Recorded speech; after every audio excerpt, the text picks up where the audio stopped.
Hey everybody, welcome back to my channel. Happy Monday. You will actually be seeing this video on Friday, but I wanted to get it filmed today because one of the things I'm going to show you I have to get in the mail. So, welcome back. For those of you who are new here, welcome. I am Renee. I am a fiber artist. I crochet, knit, spin, dye yarns. I raise Angora rabbits, Angora goats, and do all kinds of things. So, I'm glad you're here. Today's video is just a chat. I know some of you like the chats every now and then, and so I've been trying to pop some of these in. And I actually have some things done, completed, that I can share with you. So this isn't gonna be a real long video, but let's go get into it. The first thing I wanted to show you was somebody had requested this. Actually, somebody had asked to see this when it was done. So and I've mentioned this before, I hate repeating stuff over and over, and I know I do that sometimes, but sometimes there's new people here. So if this is a repeat for you, I apologize, but I don't even remember how many years ago. It's probably been 15 years ago now. My husband's grandma asked if I would like to take over her Christmas stocking business. Now, mind you, these were stockings that she had made since let's see, I have her paperwork here. And she took much better notes than I did. These are actually copies. I have the original tucked away. But I think she started these in 1979. She made 3 of them that year. And by that time, Grandma was, I think she would have been widowed by then. And so this was a little bit of her income for many years. She made probably hundreds of them over the years. And then when it got to be too much for her, she asked if I would like to learn how to do them and start doing them for people. And so I said yes. And so this is a vintage pattern. I have all the original stuff in a file somewhere. I have no idea where it is, but so this is a vintage, probably from the early 70s, somewhere in the early 70s is my guess. And Grandma started making them, and then I picked them up from there and have made them for some of her people that she made them for. So like, I'm into the great grandkids now, which is really cool to see. I have a couple people that contact me every year and say, hey, I need a new one. I've got a great grandbaby or grandbaby being born. So this is what, when I'm talking about them, this is what it is. So this is the crocheted Christmas stockings that I do, and of course all of our family has them. And so I'm getting ready to ship this one out this morning, but this is what they look like. And so this is just a piece together, 2 stockings. That part is the easy part. There is a lot of time, a lot of little time involved in this. So the letters are all hand done. So these are just chained, and then they have to be sewn into here individually. That takes time. You've got the pom-pom, the handle, and these are, I think you can kind of see, I could make them bigger too. So these hold a lot, and they are strong and stretchy. I still have, so I got mine 30 years ago when Scott and I, well, it's been longer than that. It was before we were married. So, but he has his from 1980. Yeah, 1981 is when he got his because of Grandma's notes. So, I still have his, and it's still in good shape. I should pull those out. When I pull them out at Christmas, I'll take a picture of them and show you. But you can tell, even with Grandma's, from one to the other, you can tell there's a little bit of variance. I had to learn to, when I started these, I was a very tight crocheter, And so the G hook that they wanted me to use just did not work. So I had to up my hook. And now I've become less of a tight crocheter, but I still use the H hook. And sometimes mine are, I noticed with some of our younger kids that I made, they're a little bit different than what Grandma made, and the snowmen have kind of morphed depending on which yarn you used. This is also the Jockey, or not Jockey Red. I'm trying to think of the name of the green. I should know it. I've memorized these, almost memorized these patterns. I can make the, so the green is, this is all red heart yarn, and the green is, of course, the,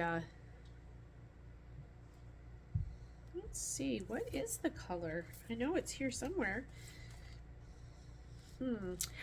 So the white is just a white 4-ply, and the beard and stuff is a 2-ply white, which I can find. The red has been my issue because, well, I'm not going to sit here and look for it. I know, oh, I was right, Patty Green. So Patty Green has been around since the 70s. This is the same color green we used to use. The red, last year I could not find, it was Jockey Red. And so for the red you need 2 and 3-ply, or I'm sorry, 3-ply sport and 4-ply, depending on which parts you're doing. And so I've kind of had to change that a little bit because Jockey Red has been discontinued. I used to be able to get it off like eBay from people, and I could not find any last year at all. And so I went with another yarn that I could find both a 3-ply and a 4-ply in, and this is Hobby Lobby yarn, and I think it's a cherry red or something. So I have had to change that color because I can't get Jockey Red at all anymore. I can't even find it. This year I kind of went searching, and even eBay didn't have it. So all of this is pieced together also. So the body, the face, and the hat is one crocheted piece, and then all of this is individually sewn.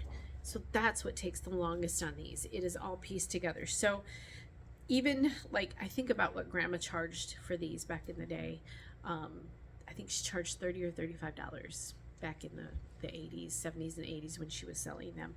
I have upped to that. I charge $75. And even that sometimes when I'm spending hours doing all the little handwork, like the eyes and the nose, that's all sewn on by hand. I think, oh, this isn't enough. But I enjoy making them. It gives me a connection to Grandma in a way. And so people, and like I said, people from way back when still call me every year and ask if I can make another one for them. So that's going out in the mail today. So I wanted to show you that. What else? So my video that came out today, this morning, so you can find that video, you know, here because it's up. Is on a 1-ply yarn, and this still isn't quite dry. It's just slightly damp. I finished this yesterday. So this was a 1-ply yarn that I worked on, and it still has. And I was really happy with how it turned out. It still has. I'm hanging it right now. I think I need to work on putting. I think I still put a little too much twist into this. Which this is my first single ply yarn. I mean, you make singles all the time, but just to keep this as a yarn, this is my first time I've done that. I did try some Angora just out of curiosity, but this is more of my official first skein of 1-ply yarn, and I really like it. I had fun with it. I want to try some more. I would like to do some thicker stuff also. So this is just drying still, but it's finished. And again, that video is out on my YouTube channel, the previous video from this one. I also have been working on dyeing some Angora, and I have 2 skeins of it, and this is a really deep, and I'm not sure, Oh yeah, it is blue. So I think you can pick it up. It's very dark blue.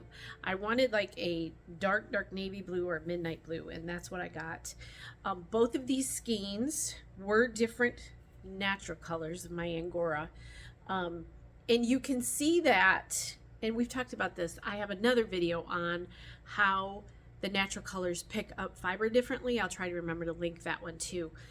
So these were both very different colors. This was a very light gray. So this one picked up more evenly. There weren't a lot of variances in the colors. And this was one of my chestnut. So there's a lot of dark and light in here, and you can kind of see that in the colors. You can see some of the where it picked up differently than others. So I have this done. This is going to become jewelry. I had a couple requests for some navy blue, dark blue earrings, so I'm going to work on that for people that asked about that, and I'll probably make some more out of this too. I'm trying to focus on some of my jewelry. So I have that done. And then just for, so I've been talking about my website for months and months and months and months. I've had a hiccup, and I'm not sure how it's going to pan out. I've had a hiccup in redoing my website, and I may take a different route. I'm trying to get that figured out right now, but this has been a lot longer than what I thought it would be. So you can go to my website. It's all up and running, but there are still things that I see that are not correct. And so it doesn't affect ordering off from that, but I took a whole bunch of product pictures a couple weeks ago when I was going to upload it, and then some of these issues I started noticing on the finished website. And so I have questions into the company that's working with me, and so we'll see where that goes. But for now, I did want to show you with the holidays coming up and Christmas giving and all of that stuff, some of the things that I do have. And I'm toying with the idea. I have my Etsy site, which I've used a lot, and I may be putting some of this stuff on Etsy for now, just to simplify it and have it available. I'll let you know if I do that, but that might be my option right now, is just to go back to Etsy for a while. I'm not sure. There might be a few things on there actually on my Etsy site, but I wanted to show you some of the earrings I do. I've showed the leaf ones before. I do the leaf ones, but I've also been playing with some other ones. So I have these big flower ones, and I also have some little flower ones in different colors. And I have these ones from some of my dyed Angora. These are all 100% Angora, handmade, hand spun.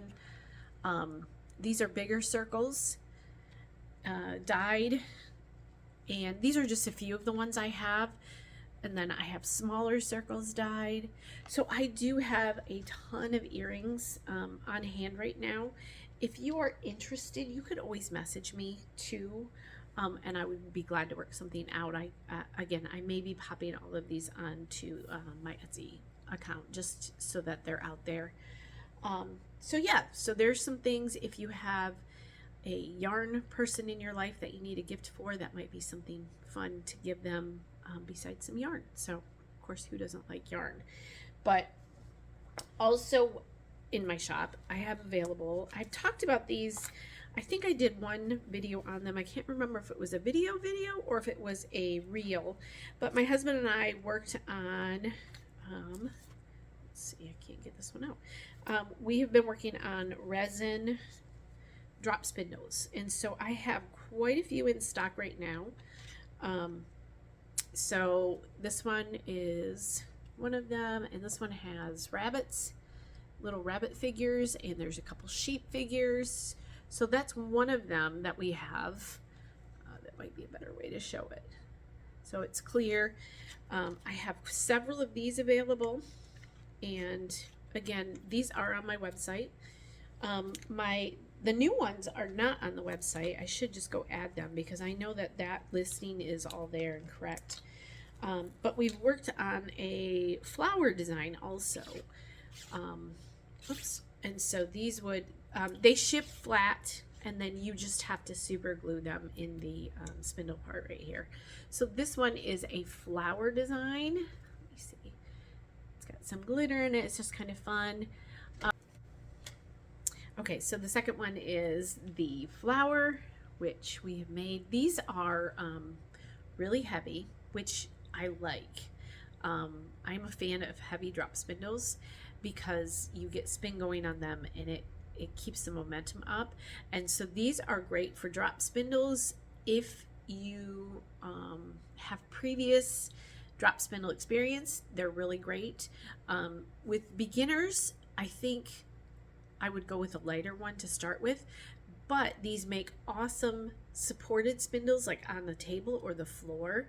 The momentum on these again is really great, and so these make awesome drop spindles. I may do a video again, a little bit longer one, just showing you how they work and how they spin. And I taught a class at the local library here a few weeks ago. Maybe I'll do a video kind of on what I taught and how to drop spindle, because I do still love drop spindling. That was my first gateway into the fiber arts, and so I still do enjoy doing that. And then I think the last thing I have, which is still a whip, work in progress, and this was actually a whip last fall, and I am wanting to finish this week. This is my fall socks from last year. I actually bought these at the Allegheny County Fairgrounds, the Michigan Fiber Festival down there. And so I bought this set that they had. So they had this cute fall bag, which I love. And then they had the yarn. They had the yarns that they had dyed to match. And then it came with the plain Jane sock. This has been, you see all the coffee stains and stuff. So that's the one I'm working on. I have had one done since last fall, and I think you guys saw the one last fall. It's finished. I just need to tie those in. And I really like this sock. It fits really well. I've done handmade socks before. I took a class, and I was not a fan. I did not use the right type of yarn. I was not aware of what yarn made good socks at that time, I think. And so I love the socks, but they just never fit me right. And so these ones fit really good. And so I am working on, I've gotten the heel done on this one. I just need to go round and round and round and then finish off the toe, which it is really not that much. So this is going to be my goal for this week, to hopefully finish off and have some socks, because I have a ton of sock yarn that I'm always amazed with people who are sock makers, and actually just any knitters that make amazing sweaters all year round, and they make 56 pairs of socks a year. And I'm like, how do you do that? I need to be better at when I sit down at night to take my little bag with me and do that. I tend to not use that time wisely. So that's one of my goals, is to do better. I still have the 2 sweaters, which I've shown in a previous video, that I want to get started on. And so actually this is kind of finishing off a lot of stuff, and so I may start on one of those this week also. And the last thing I wanted to talk about, which is something really exciting, I will put the link to this down below, but Michigan, which is where I live, is getting ready to have a homesteading conference next spring. It's in May. I think it's May 17th and 18th. I will put a link down below, but I have been asked to do to be a speaker at this homesteading conference. So I'm super excited about that. And I will start putting more information out as I get it. I believe the tickets went on sale this morning. I'll double check and put a note down below. But the tickets were supposed to start selling today. So if you are interested in anything homesteading, or I know they've got beekeeping coming in, they've got I think dairy cows, dairy sheep, cheese making, fermented foods, all the things that you would see at a home study conference, they're going to have. And so I am so excited. It was such a cool thing to be asked to do this.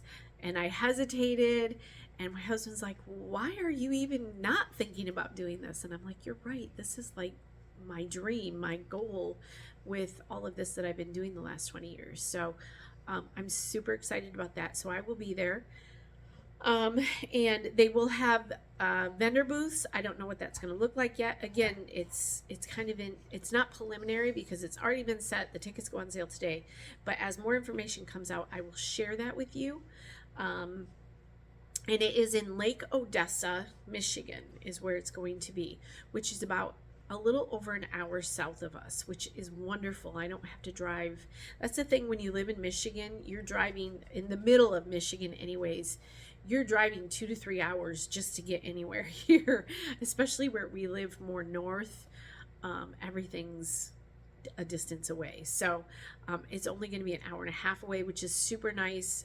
If I ended up having to come home that evening for whatever reason, I don't think I will, but I could do that. It's a legit easy drive in a day.